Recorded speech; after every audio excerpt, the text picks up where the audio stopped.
All right, let's get into it. We spend so much of our lives trying to be remembered, right? Trying to leave some kind of mark. But today, we're going to flip that idea on its head. We're going to explore the inevitable and surprisingly beautiful science of how to be forgotten. It all kicks off with something super simple. Just picture an ice cube. It seems solid, doesn't it? Real, like a distinct thing. But really, it's just a temporary phase, a fleeting arrangement of molecules that's absolutely, inevitably going to melt back into a puddle. Well, believe it or not, physicists think the entire universe is on that exact same journey. On a cosmic scale, everything, and I mean everything, is heading toward becoming one giant, lukewarm, featureless puddle. A final state where all the energy is so spread out that, well, nothing new can ever happen again. And this whole idea? It's got a name, entropy. It's one of the fundamental laws of physics. Basically, the universe's unstoppable slide towards total disorder. People call it heat death. I know, it sounds pretty grim, but stick with me here, because this is where our story really gets interesting. So, okay, if the whole universe is just a temporary arrangement of stuff, where does that leave us? What does that make you or me? And this brings us to a really fundamental question about our own existence. I mean, we feel solid, right? We feel like this continuous me that just keeps going through time. But are we really these stable, individual things we think we are? Or is that whole feeling just an illusion? Okay, so there's this pretty wild philosophical idea called mereological nihilism, and it really pushes this question to the limit. It basically argues that objects like you, me, or, I don't know, a chair, they don't actually exist as a single thing. Nope, there are only fundamental particles, these things called simples, that are, just for a little while, arranged in a pattern we decide to call a human. And here's another way to think about it that I find just brilliant. The philosopher Alan Watts put it like this. We aren't nouns. We're not things in the universe. We're verbs. The universe is peopling in the exact same way an ocean waves. We're an action, you see, a process.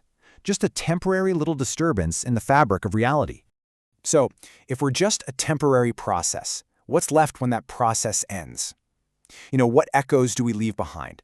The scientist Douglas Hofstadter had a great name for these traces. He called them your ghosts.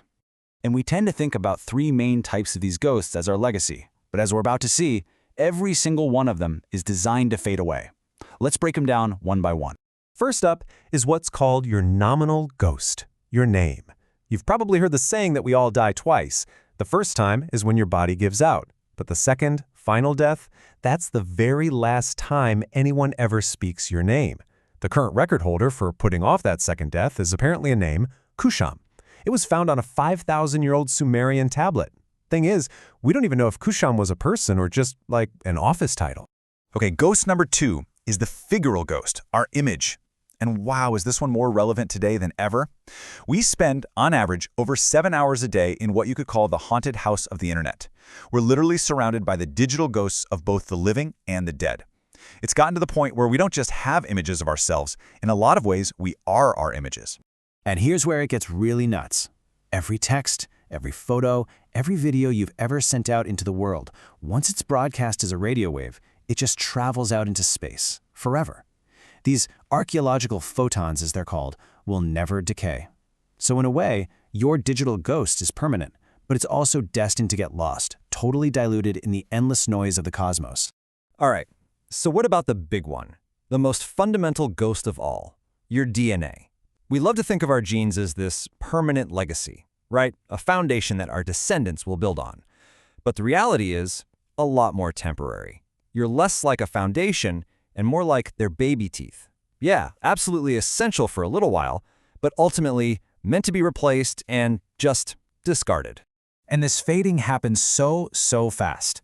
Your great-grandchildren, they only share about 12.5% of your DNA. Go just a few more generations down the road, and your descendants will be no more genetically related to you than a complete stranger you pass on the street. Your genetic ghost just vanishes into the background static of the human gene pool. So, your name will be forgotten. Your image gets lost in the static. Your genes dissolve into nothing. Is that it? Is that the end of the story? Not quite.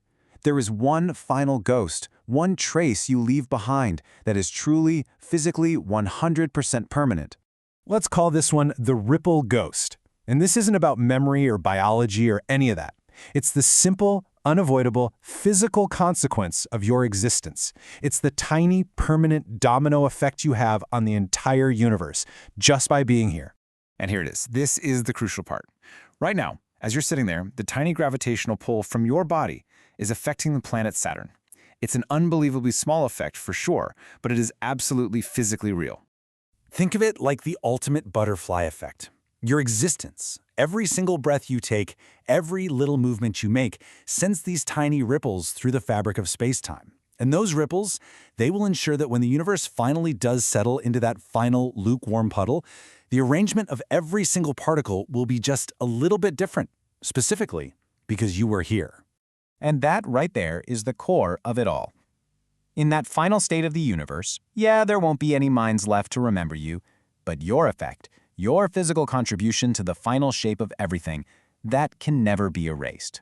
You will be forgotten, but you can never, ever be truly annihilated. So, what are we supposed to do with this? If we're all just these temporary arrangements, destined to be forgotten, what's the point of it all? Well, maybe we're asking the wrong question. Maybe the point isn't to be remembered. Maybe the point is just to be a part of the story. You know, we're not just characters in the universe's story. We are the universe, telling its own story. As the source material for this explainer puts it so beautifully, we are the universe's best autobiographers. And so I'll just leave you with this final thought. We may just be ice cubes melting into a giant puddle, but we absolutely changed the final temperature of that puddle. Our existence isn't some footnote. It is literally woven into the final fabric of reality. So the question isn't if you'll leave a mark. You will.